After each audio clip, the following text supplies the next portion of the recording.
네, 오늘은 우리 사울의 회심, 우리 사도행전 9장 말씀을 우리가 함께 좀 살펴보려고 합니다. 사도행전 8장에 보니까요, 이 사울은 그가 죽임을 당함을 마땅히 여기더라 라는 말씀을 이제 하고 있습니다. 이 스데반 집사님이 순교를 당하는데 그 순교에서 주도적인 역할을 한 것이 바로 이 오늘 본문에 나오는 주인공 사울이라는 것을 이제 확인시켜주는 구절입니다. 그러니까 이 사울이라는 사람은 이 사람을 죽이는데 관여한, 특별히 교회의 직분자를 죽이는데 관여한 사람이었다라는 것을 성경이 보여주고 있습니다. 또 이 사도행전 8장에 보니까요, 8장 3절에 보니까 사울이 교회를 잔멸했다라는 표현이 있습니다. 이 잔멸이라는 단어는 이 야생짐승이 이제 시체를 갈기갈기 찢는 행위를 이제 묘사하는 말이라고 합니다. 또 뭐 어떤 학자는 이 멧돼지가 포도원에 쳐들어가서 포도를 다 짓밟는 것과 같은 그런 하여튼 이 뭔가를 이렇게 찢고 부수고 이런 행위를 이제 사용할 때 쓰는 단어인데, 사울이 바로 교회를 향하여서 이런 짐승과 같은 심각한 박해를 저질렀다라고 또 성경이 묘사를 합니다. 그리고 좀 독특한 표현은 각 집에 들어가서 남녀를 끌어다가 옥에 넘겼다라는 구절이 있는데요. 이 보통 당시에는 이 전쟁을 아주 격렬하게 전투를 벌이더라도 여자는 이제 죽이지 않는 것이 보통의 이제 관례였습니다. 그런데 이 사울은 이 남자와 여자를 다 같이 끌어다 놓는, 그러니까 여자도 완전히 감옥에 가둬서 교회의 싹을 발리겠다라고 짐승처럼 굴어대는 사람이었다라고 묘사를 하고 있는 겁니다. 이 사울이 어느 정도로 지금 고집을 부리고 있냐면은요, 이 사도행전 5장에는 이 사울의 스승인 가말리엘의 말이 나옵니다. 이 바리새인의 거두였던 가말리엘이 이 교회에 대해서 무엇이라고 얘기를 하냐면은요, 이 38절 후반의 굵은 글씨를 보시면 이 사상과 이 소행, 지금 이제 교회에 대한 이야기를 하는 겁니다. 교회가 사람으로부터 났으면 무너질 것이다. 그런데 39절, 만일 하나님께로부터 교회가 났으면 너희가 그것을 무너뜨릴 수도 없고 도리어 하나님을 대적하는 자가 될 것이다 라고 하면서 가말리엘이 그 산헤드린 공회에 뭐라고 요청을 했냐면, 가만히 냅두면 하나님이 아닌 것으로 시작됐으면 무너질 것이니 좀 내버려두고 기다립시다. 이제 이렇게 권면을 했습니다. 이 가말리엘 선생님의 이 제자였던 이 사울이 이 스승의 말을 듣고, 그럼 조금 교회를 내버려둬야 되겠다, 이렇게 하면 되는데, 이 사울은 이 젊은 혈기가 있어서 교회를 내버려둘 수 없는 겁니다. 사울이 볼 때는 교회는 이단인 거죠. 이 나사렛 이단이죠. 그러니까 어떻게든지 멸해야 되고, 남자만 멸하는 것이 아니라 여자들까지 전부 끌어다가 야생 짐승이 갈기갈기 찢듯이 교회를 찢어버리겠다, 이제 이런 생각을 하고 있는 사람이었습니다. 그래서 이제 사울이 어떤 일을 하느냐, 이 대제사장에게 찾아갑니다. 그리고 다메섹 여러 회당에 가져갈 공문을 청합니다. 이 다메섹은 지금 이 유대 지역이 아니라 외국입니다. 시리아 지역이죠. 그런데 당시에는 이 외국 지역의 대제사장이 종교에 관련된 일이라면 이제 공문을 보내고 죄수를 끌어올 수 있는 협약이 맺어져 있었다고 합니다. 그래서 이제 사울이 대제사장을 지금 찾아간 겁니다. 그래서 나한테 공문을 주시면 내가 직접 지금 잡아오겠습니다 라고 얘기를 합니다. 여기서 이제 조금 주의 깊게 살펴보면은요, 사실은 이 대제사장은 이 사두개파 사람들입니다. 우리가 뭐 여러 번 말씀드렸지만 산헤드린 공회에는 이 사두개파와 또 바리새파, 이 두 개의 파로 양당으로 구성되어 있는데, 지금 바울은 분명히 바리새파 사람들입니다. 그런데 지금 사두개파의 이 대장인 대제사장에게 찾아가서 나한테 공문을 주시면 내가 지금 교회를 핍박하고 찢어놓고 사람들을 끌고 오겠습니다, 지금 이렇게 요구하고 있는 겁니다. 뭐 우리나라 정치에만 보셔도 지금 이 21세기에 이 빨간당 사람인데 파란당 정권일 때 뭐 장관을 한다 이러면 뭐 난리가 나잖아요. 배신자네 뭐네 뭐 이렇게 난리 나죠. 그런데 지금 이 당시 이 야만의 시대에 살고 있는 시대에 다른 파 사람한테 가서 요청을 해서 내가 교회를 멸하겠다라고 얘기할 정도로 사울은 지금 철저하게 교회를 박해하는 사람이었다라고 이야기를 합니다. 그래서 지금 사울이 예루살렘에서 출발해서 다메섹까지 지금 가고 있습니다. 이 예루살렘에서 다메섹의 거리가요 약 210에서 260km로 나와 있습니다. 사실 50km는 간격이 너무 크지 않습니까? 근데 이게 어떤 주석에는 210이고 어떤 주석에는 260이고 이렇게 나오더라고요. 그래서 제가 좀 찾아봤습니다. 구글 지도에 찝어보니까요. 위에는 이제 다메섹이고요. 밑에는 예루살렘인데 직선으로 찍으면 210입니다. 근데 문제는 이 길이 이렇게 나 있지가 않습니다. 직선으로 절대 갈 수가 없습니다. 그리고 또 이제 바리새인들은 어디를 안 지나가냐? 사마리아는 지나가지 않죠. 왜냐하면 섞인 이방인이니까요. 그래서 이제 해안길로 돌아갑니다. 그렇게 찍어봤더니 한 265km 정도 나오더라고요. 그러니까 지금 사울은 아마도 이제 이 율법을 다 지켜가면서 265km라는 지금 먼 길을 지금 찾아가는 겁니다. 거의 한 10일 정도 걸렸을 거로 추정이 되는데요. 10일을 걸어가는 것도 뭐 큰 일이지만요. 사실은 지금 사울과 함께 가던 무리가 있었다라고 이야기를 합니다. 아마도 이 경호원이나 이 성전 경찰들로 추정되는 사람들과 지금 같이 가고 있는 겁니다. 그리고 뭐 이 예산이 없는 일을 지금 요청해서 사울이 지금 받아다가 가는 거죠. 그러니까 아마도 사울이 좀 자기의 이 돈도 좀 들였을 걸로 추정이 됩니다. 근데 이 10명 이상 되는 인원을 이끌고 왔다 갔다 잡아오는 그 과정까지 하면 한 달 이상이 되는 그 일들을 행하려면 경비가 어마어마하게 들 겁니다. 그 사람들 월급도 줘야 되지, 밥도 먹여야 되지, 뭐 이동하면서 말도 뭐 사용해야 되지, 뭐 얼마나 많은 이제 돈이 들어갔겠습니까? 근데 자신의 재정도 내놓고 시간도 내놓고 온 힘을 다해서 교회를 박해하려는 자, 그래서 짐승 같은 자가 사울이었다라고 지금 성경이 묘사를 하고 있는 겁니다. 그러니까 사실 사울은 구원받을 자격이 전혀 없는 사람입니다. 그러니까 살인자이고 교회를 박해하는 자이니 이 사람은 정말 구원받을 가치가 전혀 없는 사람이죠. 그런데 9장 3절에서 호련히 하늘로부터 빛이 그를 둘러 비추면서 일이 시작됩니다. 예수님께서 그에게 찾아오시는 스토리가 시작이 됩니다. 오늘 본문만 읽으면 바울이 예수님을 직접 봤는지 안 봤는지 조금 헷갈립니다.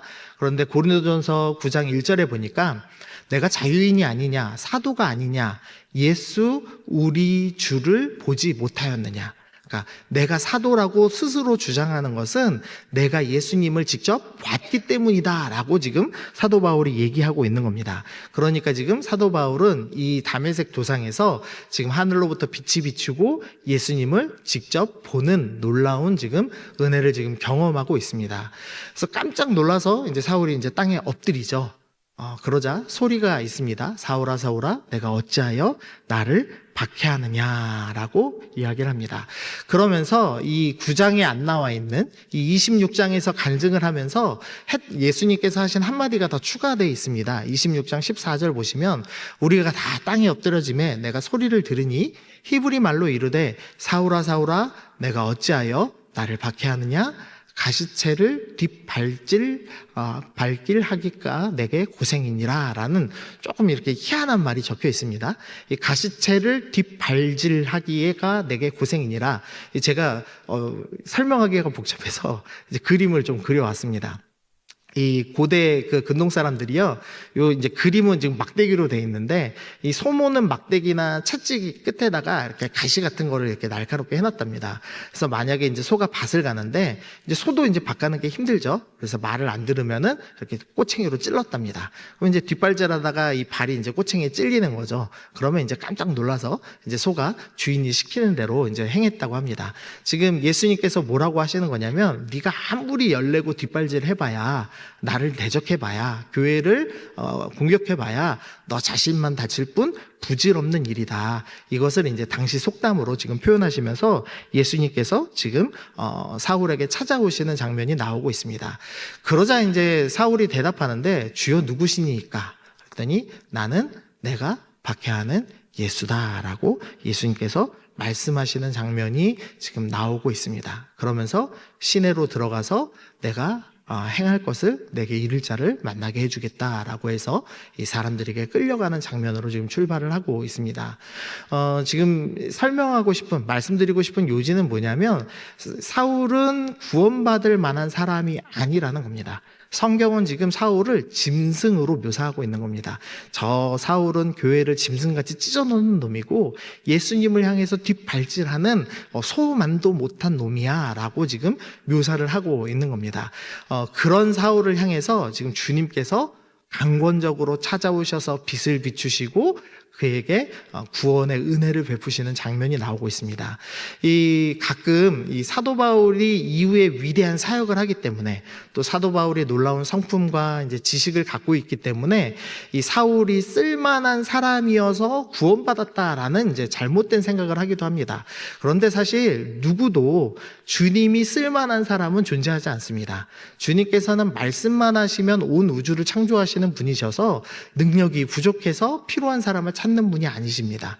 하나님께서 그냥 일방적으로 선택을 하신 거죠.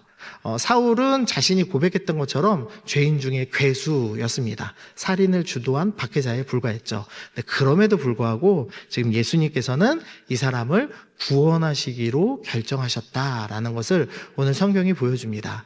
우리 에베소서 2장 8절은 좀 중요하니까요. 우리 같이 좀 읽어보겠습니다. 자, 시작. 너희는 그 은혜에 의하여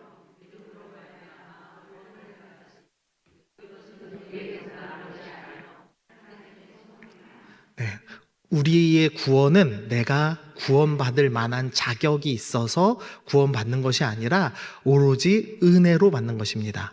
하나님의 선물입니다. 로마서 9장에서는 그 조금 더 명확하게 표현하는데요. 우리 굵은 글씨만 보시면 원하는 자로 말미암음도 아니요, 구원을 원한다고 받는 것도 아니고, 다른 박질하는 자로 말미암음도 아니요, 열심히 잘 달린다고 받는 것도 아니다. 오직 긍휼히 여기시는 하나님으로부터 구원은 받는 것이다. 구원은 오직 하나님의 강권적인 은혜로 시작된다라고 분명히 성경은 우리 가운데 설명을 하고 있습니다. 그러니까 사울의 구원받음은 주님의 은혜가 얼마나 놀랍고 큰가를 드러내는 사건이라는 것이죠. 그런데 때론 우리가 구원받고 나서 자꾸 교만하게 굴 때가 있습니다. 마치 이제 내가 구원받을 만한 사람이다라고 잘못 생각하는 거죠. 근데 사실 우리가 생각해 보면 사울도 자격이 없는데 그 위대한 선지자 사도 바울도 구원받을 자격이 없었다라고 명확히 얘기하고, 사도 바울이 자기 스스로를 죄인 중에 괴수라고 얘기하는데 마치 우리 중에는 강권하여 받은 구원, 주님께서 선물로 주신 구원임에도 불구하고 스스로 구원받을 사람이라고 생각하며 목에 빳빳이 힘을 주고 하나님한테 갑질하는 사람들이 종종 있습니다. 기도할 때 이거 안 해놓으시면 제가 안 믿습니다. 제가 헌금을 좀 덜 합니다. 봉사 올해는 안 합니다. 그러니까 주님한테 갑질 기도하시는 분들이 여긴 없으시죠? 네, 감사합니다. 네, 아멘 해주셔서 감사합니다. 예. 그런데 간혹 이 주님의 강권적인 은혜를 은혜로 받지 못하고 이렇게 목에 힘주던 신앙이 있다라는 거죠. 그래서 우리가 사도 바울도, 그 위대한 일을 나중에 할 사도 바울도 강권에서 은혜를 받았는데 내가 뭐라고, 내가 자격 없는데도 구원받았구나라는 그 사실을 좀 기억하시면서 하나님께 좀 겸손히 나아가야 되겠다, 이렇게 좀 묵상을 좀 해봤습니다. 근데 여기서 이제 끝나지 않고요. 오늘 이 성경이 지금 한 영혼, 이 짐승만도 못한 사울이라는 한 영혼이 어떻게 구원받는가에 대해서 세 사람의 역할이 나옵니다. 이제 사람이라고 해서 좀 그런데, 한 분은 예수님의 지금 역할입니다. 예수님은 강권적으로 선택하시고 찾아오시고 구원을 베푸시는 분으로서 역할을 하시고요. 그 다음에 이 구원받는 회심자가 하는 일이 이제 오늘 본문에 나옵니다. 오늘 본문 8절 9절 보시면요, 사울이 이제 예수님을 만났습니다. 그리고 땅에서 일어났습니다. 근데 눈을 떴는데 아무것도 보이지가 않는 겁니다. 그래서 할 수 없이 사람 손에 이끌려서 다메섹으로 들어갔습니다.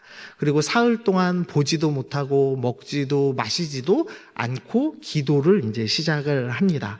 이 사울이 자신이 예수님을 만나고 나서 이 빛 가운데 찾아오시는 이 예수님, 그분을 내가 몰랐다, 내가 사실은 영적 맹인이었다라는 사실을 이제 여기서 깨달은 겁니다. 그래서 아무것도 나는 먹을 자격도 없어. 나는 마실 자격도 없어.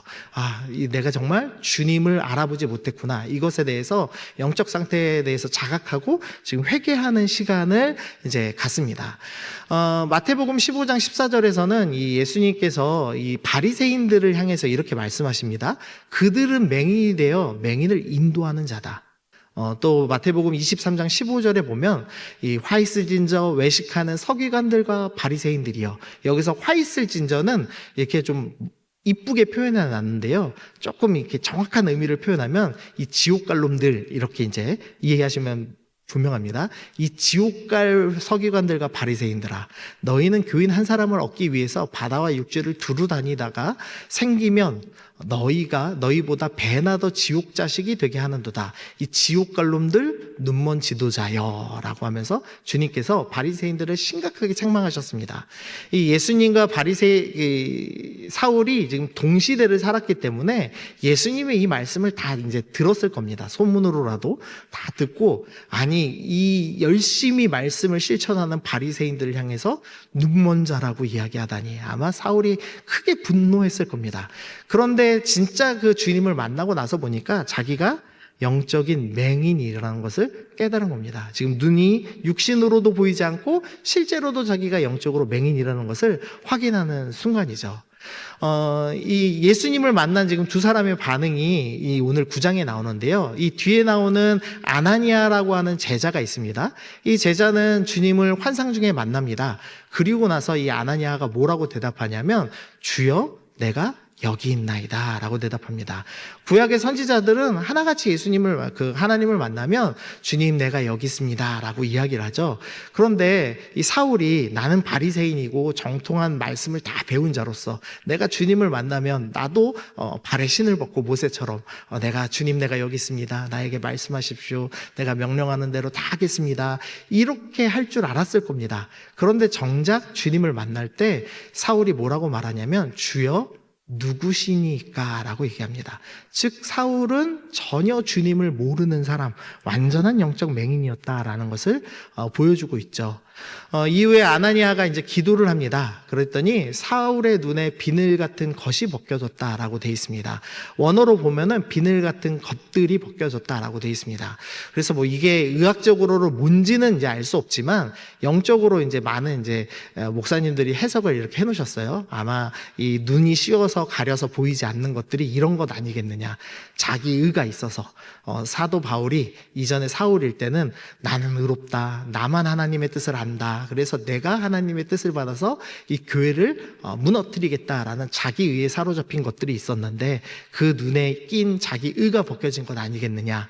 또 내가 해결해서 의로운 사람으로 이름을 높이고 싶다는 욕망을 갖고 있다거나 또 교회는 악하다라는 그릇된 편견을 갖고 있었던 것이 아니냐. 근데 그것이 지금 다 벗겨지는 시간을 아마도 3일 동안 가진 것이 아니겠느냐. 이제 이렇게 이제 해석을 합니다. 어쨌든 지금 사울이 이제 자기 눈에 보기에는 악하다고 생각했던 교회와 예수님이 사실은 진정한 주님이시라는 것을 이제 만나게 된 거죠. 이제 그제서야 자기가 어떤 사람인지를 자각하고 회개의 시간을 갖는 것을 보게 됩니다. 그리고 나서 이 9장 20절에 보면은요, 즉시로 각 회당에서 예수가 하나님의 아들이심을 전파했다라는 구절이 있습니다. 그러니까 이 사울이 회심하자마자 회당에서 말씀을 전하는 구절이 나옵니다. 그래서 사울이 3일 회심하자마자 복음 전파자가 됐습니다 라고 이제 우리가 이해를 합니다. 물론 이제 틀린 말은 아니고 맞는 말이죠. 그런데 또 헷갈리는 구절이 있습니다. 9장 23절 보니까요, 여러 날이 지남에 유대인이 사울 죽이기로 공모하더니 지금 다메섹에서 유대인들이 지금 사울을 죽이려고 합니다. 그랬더니 25절에서 그의 제자들, 사울의 제자들이 밤에 사울을 광주리에 담아서 성벽에서 탈출시키는 스토리가 나옵니다. 아니, 사울이 지금 회심한 지 3일 됐는데 어떻게 사울의 제자들이 있을 수 있겠습니까? 그러니까 이게 단지 3일 만에 일어난 일은 아니라는 거죠. 그러니까 사울이 3일 만에 즉시로 회심하고 말씀을 전한 것은 사실입니다. 그러나 거기서 그치지 아니하고 이 다메섹에서 좀 기간을 더 보냈습니다. 갈라디아서 1장에 보니까요, 또 나보다 먼저 사도된 자들을 만나려고 예루살렘으로 가지 아니하고 내가 회심을 했을 때 다시 사도들 보려고 예루살렘으로 바로 가지 않고 먼저 어디로 갔느냐? 아라비아 광야, 이 다메섹 바로 옆에 있는 아라비아 광야로 갔습니다. 그리고 다시 다메섹으로 돌아갔다가 3년 만에 예루살렘으로 갔습니다 라는 구절이 있습니다. 그러니까 즉 이 사울은 3일 만에 회심했습니다. 그리고 나서 3년 동안 무슨 일을 했느냐? 아라비아 광야에서 이제 주님과의 시간을 가졌다라는 것을 이 성경이 보여주고 있습니다. 그러니까 지금 3일의 깊은 회개의 시간을 넘어서 3년의 또 주님을 알아가는 시간, 자신이 갖고 있던 구약의 지식과 예수님에 대한 지식을 일치시키는 작업을 3년간 했다는 것을 살펴볼 수가 있습니다. 이 위대한 이 구약 학자죠, 사울은. 그런데 이 사울도 주님을 온전히 알기 위해서 3년의 시간을 보냈습니다. 제가 좀 문장을 써놨는데요. 강권적인 은혜로 구원받은 자는 깊은 회개의 시간을 가져야 한다. 그리고 잘못된 생각을 교정하기 위한 3년 이상의 충분한 시간을 내놓아야 한다. 우리가 예수님을 회개하고 믿었습니다. 근데 회개하고 믿은 것에 그치면 안 됩니다. 반드시 뭐를 해야 되냐? 3년 이상의 좀 긴 시간을 두고 내가 갖고 있던 세계관, 내가 바라보는 세상에 대한 이해가 성경이 이해하는 무엇이 다른가를 곰곰이 생각해보고 하나님 말씀에 굴복하는 시간을 충분히 가져야 하더라는 거죠.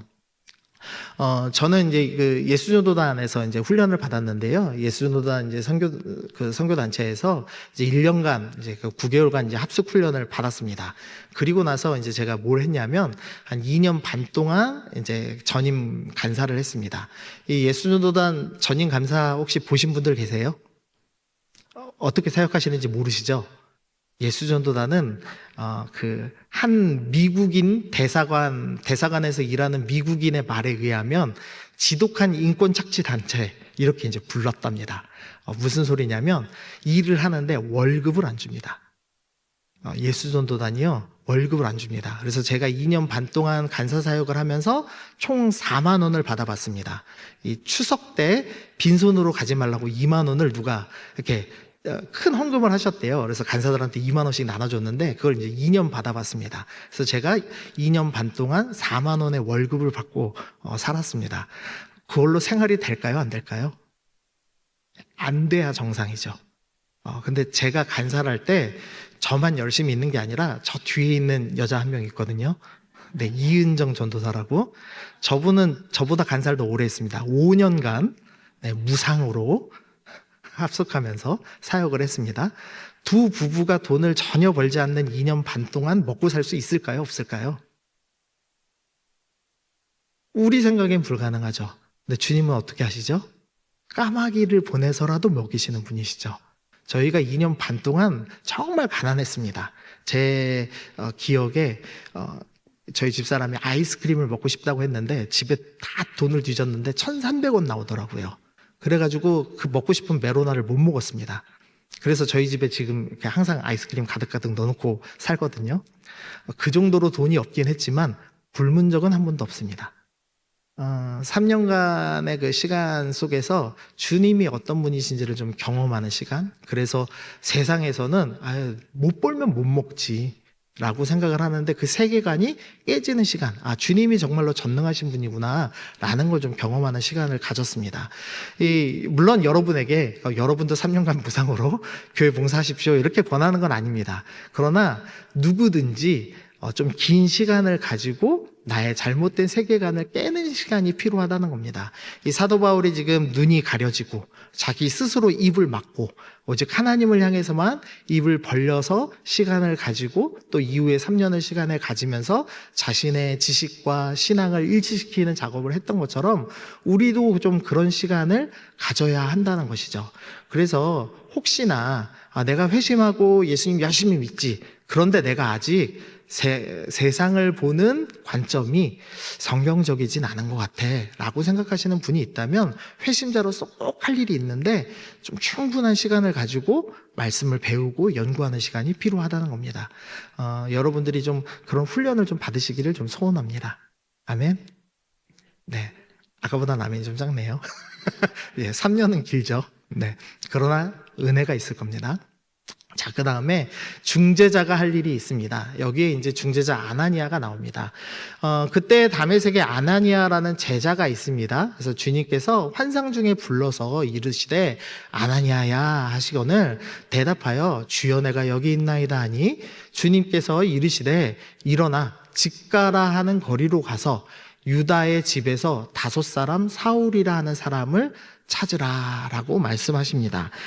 이 직가라는 거리는요, 이 진짜로 당시 그 거의 모든 거리는 다 곡선으로 되어 있었습니다. 뭐 이렇게 사람들이 살면서 그냥 만들어진 길이니까 그렇죠. 지금처럼 계획도시가 아니니까요. 그런데 이 다메섹에 유일하게 좀 꽤나 긴 길이 직선으로 된 길이 있었습니다. 그래서 이 다메섹의 중심 길이 이 직가라고 하는 거리입니다. 그러니까 다메섹에 살고 있는 사람들은 누구나 다 직가라고 하면 어딘지를 압니다. 근데 거기에 지금 유다의 집에 사울이 머물고 있습니다. 사울이 지금 눈이 먼 채로 사람들에게 이끌려서 다메섹에 갔죠. 이 다메섹으로 이끌고 간 사람들은 누굴까? 분명히 사울과 같이 있었던 성전 경찰들입니다. 그러니까 지금 사울은 이 대제사장 가문 사람과 연관된 사람의 집에서 머무르고 있었을 겁니다. 그런데 지금 주님께서 이 아나니아에게 찾아오셔서 네가 그 사울이 머무는 곳에 찾아가서 안수하고 다시 보게 하여라 라고 주님께서 말씀을 하신 겁니다. 아나니아 입장에서는 그러니까 이제 너무 이제 어려운 지금 명령을 받은 겁니다. 그래서 아나니아가 대답하되 주여 이 사람에 대해서 여러 사람에게 듣사온즉 그가 예루살렘에서 주의 성도에게 적지 않은 해를 끼쳤다 하더이다 라고 합니다. 이 아나니아라는 제자가 경건하기 때문에 말을 참 온화하게 표현했습니다.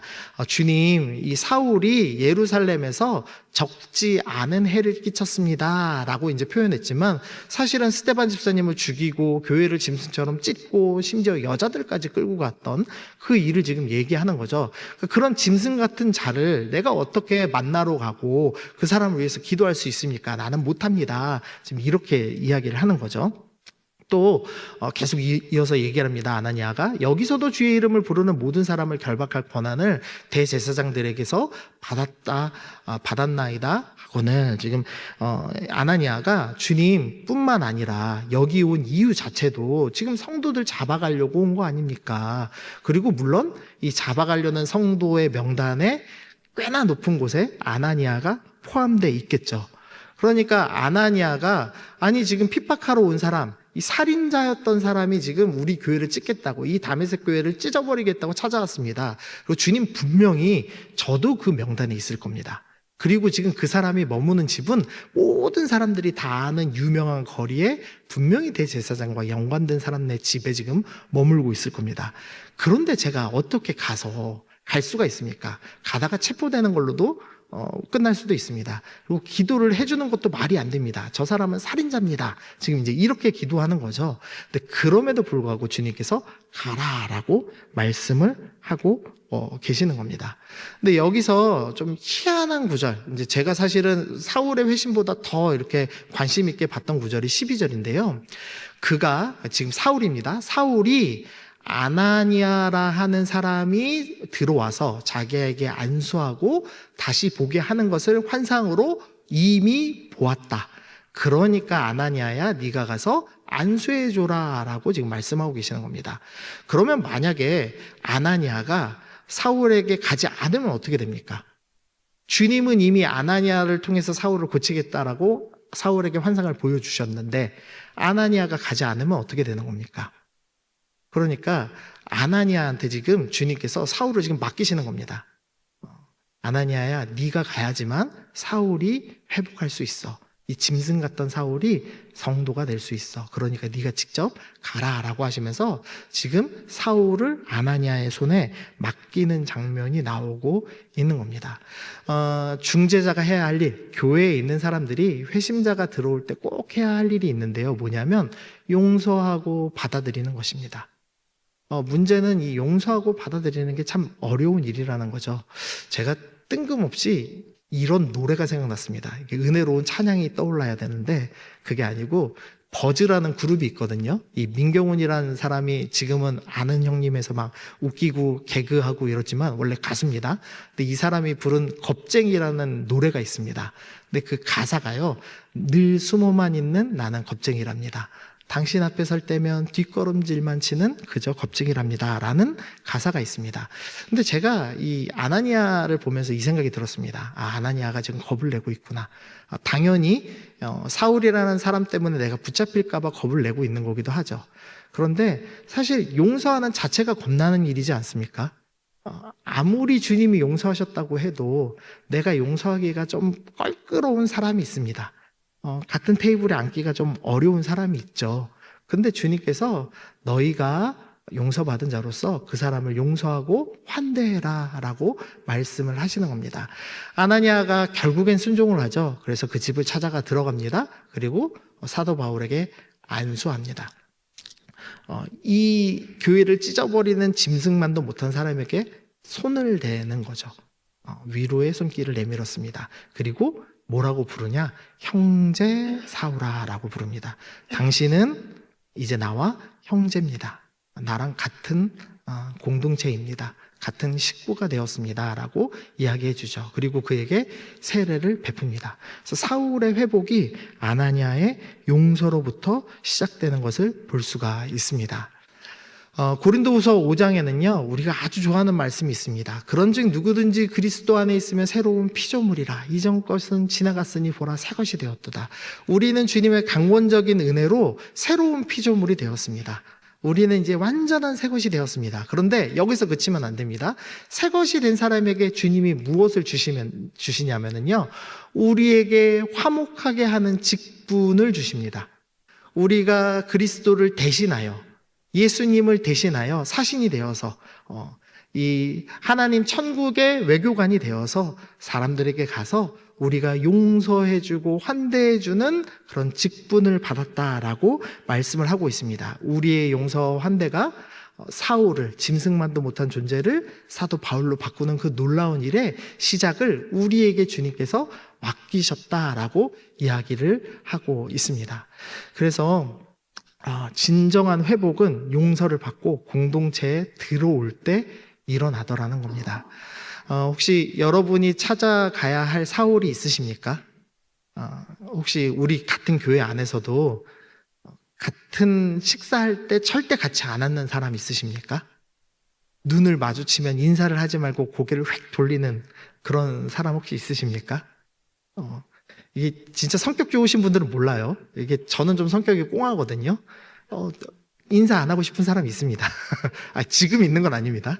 성석교회는 아직 저랑 이제 갈등이 없어요. 너무 잘 지내고 있는데 이게 오래 지나면 꼭 생기잖아요. 그런 사람이 같이 밥은커녕 같은 공간에도 있고 싶지 않은 그런 사람이 있을 수도 있죠. 그런데 주님께서는 그 사람의 회복을 우리에게 맡기셨습니다. 우리가 손을 얹어서 손 한번 잡아주고 용서해주고 격려해줄 때 그 사람의 변화가 일어나더라는 거죠. 제가 그 간증 하나 드릴게요. 제 간증은 아니고요. 그 전에 교회에 이제 한 70대 여성도님이 이제 등록을 하셨습니다. 근데 예전에 다니던 교회가 이단 교회였어요. 근데 본인은 이단 교회인지도 모르고 그냥 썬데이 크리스찬으로 대충 다녔던 겁니다. 근데 이제 목사님이 이분이 교회를 뭐 20년, 30년 다녔다는데 예전 교회 이름을 보니까 이단 교회인 겁니다. 그러니까 어떻게 해요? 1대1을 시켜야죠. 그래서 집사님이 믿으신 지 오래됐지만 복음을 다시 좀 점검하시면 좋겠습니다. 그래서 이제 이 70대 어르신을 이제 1대1 양육을 이제 시킨 겁니다. 그리고 60대 권사님한테 이제 그것을 맡겼습니다. 60대 권사님도 사실 쉬운 일은 아니죠. 이제 이미 뭐 나이가 많으시고 거기에 이 70대 이 집사님이 이 등록하신 이유가 있는데 남편이 치매에 걸렸어요. 근데 남편은 안 믿는 겁니다. 그러니까 어떻게든 전도를 하고 싶어서 근처에 좋은 교회를 이제 찾다가 그 교회를 정착하신 겁니다. 그래서 나는 1대1 받을 때 꼭 죽어도 이 치매 걸린 남편을 데리고 오겠다 이러는 겁니다. 치매 걸린 남편 데리고 왔습니다. 그럼 남편은 이해를 못해요, 말을 들으면. 그러니까 이 60대 권사님이 말씀은 우리 남편분이 읽으십시오라고 얘기했답니다. 그래서 이제 아주 천천히 아주 뭐 초등학생이 글 처음 배워서 읽듯이 뭐 그렇게 읽으면서 1대1을 한 겁니다. 근데 이단교회에 있다가 이 1대1을 하면서 처음으로 제대로 된 복음을 접했습니다. 근데 이 70대 어르신이 딱 마음에 찔리는 한 가지가 생각난 겁니다. 그게 뭐냐? 동생을 용서 못한 거였습니다. 무슨 일인지는 모르겠습니다. 근데 친동생을 용서를 도저히 못하겠더랍니다. 그래서 10년을 연락을 끊었답니다. 10년간 연락을 단 한 번도 하지 않았는데 내가 용서받았으니 용서해야 되겠다는 마음이 든 겁니다. 여러분, 전화 쉽게 할 수 있을까요? 10년을 연락 안 했습니다.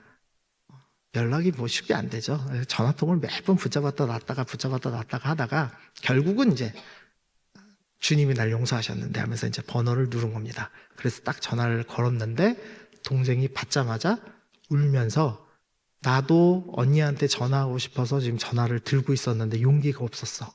근데 언니가 먼저 전화해줘서 너무 고마워 이러면서 둘이 이제 전화로 통화를 하며 화해를 했다고 합니다. 참 용서가 참 힘이 있습니다.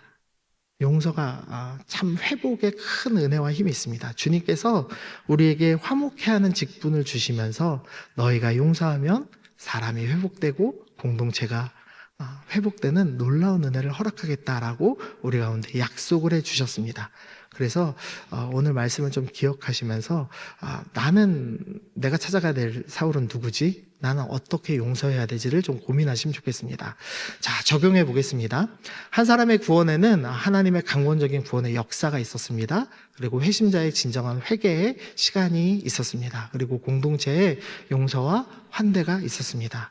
그래서 나는 혹시 강권적인 구원의 역사에 감사하고 있는가? 아니면 나는 주님께 갑질하고 있는 사람은 아닌가? 좀 생각해 보시면 좋겠고, 또 진정한 회개의 시간을 갖는다면 내가 단번에 그 회개에 끝나는 것이 아니라 좀 내가 성경적 세계관을 가질 수 있도록 좀 긴 시간, 충분한 시간을 주님께 내어드리고 있는가에 대해서 우리가 생각해 보시면 좋겠습니다. 그리고 용서의 손길을 내가 내밀고 있는가 를 좀 생각해 보시면서, 아나니아는 겁쟁이였지만 치유자로 변하였고, 아나니아의 그 기도와 용서는 짐승 같은 사울을 사도 바울을 변화시켰다라는 사실을 좀 기억하시면서, 하나님, 내가 용기 내어서 용서하는 사람으로 살게 하여 주옵소서. 주님 앞에 늘 머물기로 결단하고 용서하며 주님의 나라를 부유케 하는 성도 되게 하여 주옵소서. 우리 오늘 그렇게 기도하시면서 함께 나아가시는 성도님들 되시기를 소원합니다.